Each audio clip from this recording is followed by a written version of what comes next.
Hi, I'm Jason, broker owner of Starr Realty, and today I'd like to provide you with a few miscellaneous items of value.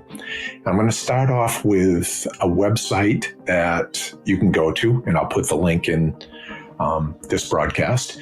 It's called New Hampshire Bathy, B-A-T-H-Y, Bathy Maps, and what that tells you, it's all about 90% of the lakes in New Hampshire, and it'll tell you the size, the depth, the water quality, restrictions, which is always important to a lot of boaters up here, and the fish, and it's really informative.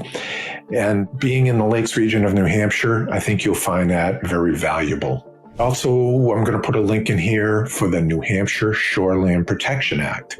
If you're a homeowner on a lakefront property in New Hampshire, these rules come into effect. The DES, they have jurisdiction from the high water mark back 250 feet of the property. And so there's a lot of rules and regulations that you need to be aware of. And with that, if you think of it as everything is about erosion control, so if you put things in those terms, it all makes perfect sense. And New Hampshire has some of the cleanest lakes in the country. It's actually quite valuable to have these rules and regulations in place to keep it that way.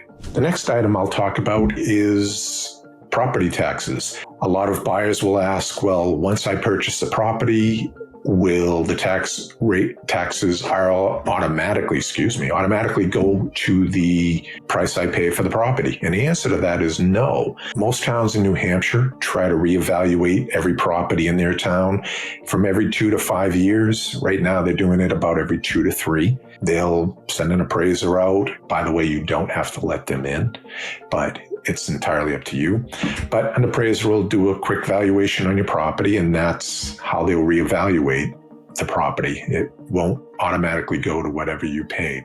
Here's what I'll tell you. A lot of people say, well, New Hampshire property taxes are kind of high. Well, we do have the third highest property taxes in the country, but better than that, we have New Hampshire is the 46th least tax burden state per individual in the country. So even though our property taxes are high, at the end of the day, you get a tax bill in July, another one in December, you pay those two, you're pretty much done here in New Hampshire.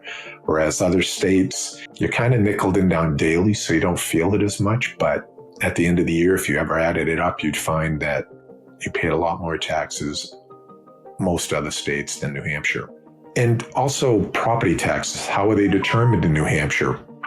Here's what I'll tell you. Each town has its own tax rate, which is determined by those who are in charge of the town. And they can be as low as currently Moultonborough, $5.70 per thousand, and as high as Campton, New Hampshire, which is $28.77 per thousand. So, and all the other towns are somewhere in between. So, yeah, depending on the town you choose, your taxes could be significantly adjusted. That's probably not the right word, but you know what I mean. Anyway, I hope you found this of value. And as always, I like to end these broadcasts with thanking you for your time. Time is our most valuable asset. I never take yours for granted. And I wish you well. Have a great day. Thank you.